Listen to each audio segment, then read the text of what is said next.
Hey, fifth grade, we're going to start on our language lesson today.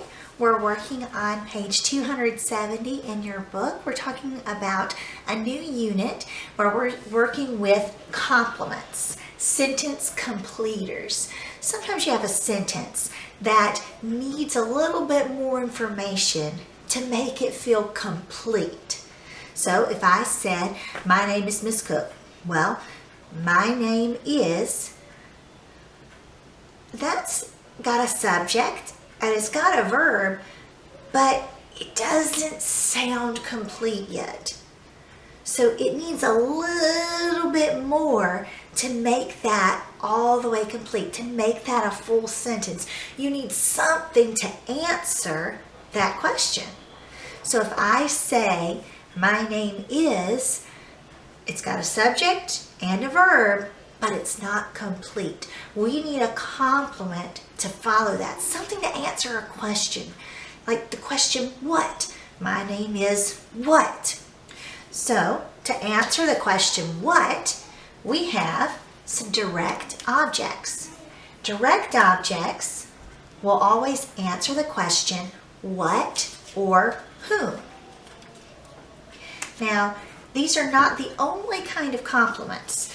There's also indirect objects, but our focus today is going to be on the ones that answer the question, what or whom specifically. We'll get into indirect objects a little bit later on in our next unit, but right now we're talking about direct objects answering the question, what or whom, with your verb, with your action, whatever is happening in your sentence. I've got a sample sentence from your page on 270. It says, my name is Jared. That's similar to the one I just gave you. My name is Jared. Well, what's your subject? Name. So, name is my subject. What's my verb? Is. So, my name is, I've got a subject, I've got a verb.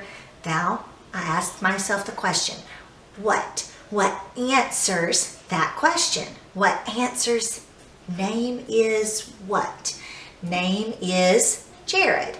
So Jared is your direct object. It's directly linked to your subject and it answers the question for your verb. Okay, let's look at another one.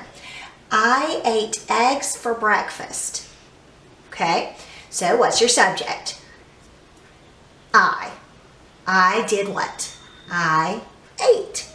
I ate what? I ate eggs or I ate breakfast. That one's tricky. There's a lot more words here. For breakfast. Well, did you eat for breakfast or did you eat eggs?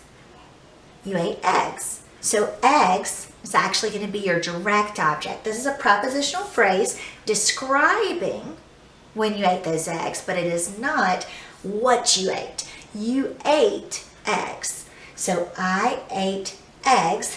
Eggs is your direct object there. Make sense? Let's try a couple more.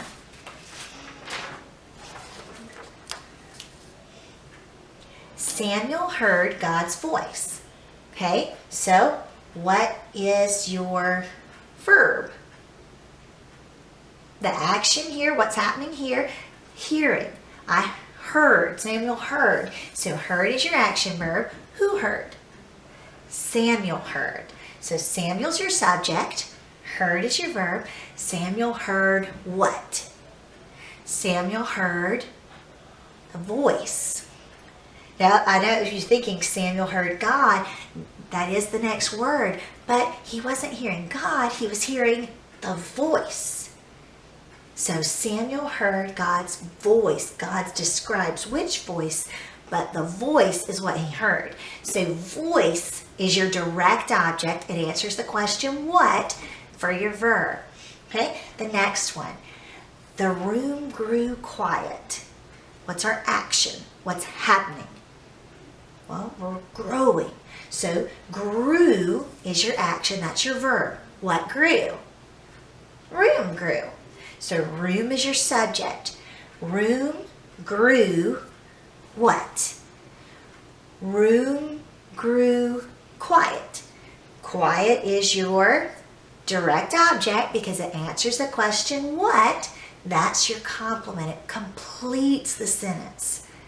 These are just some examples from your book about direct objects, because this is our first day working with direct objects.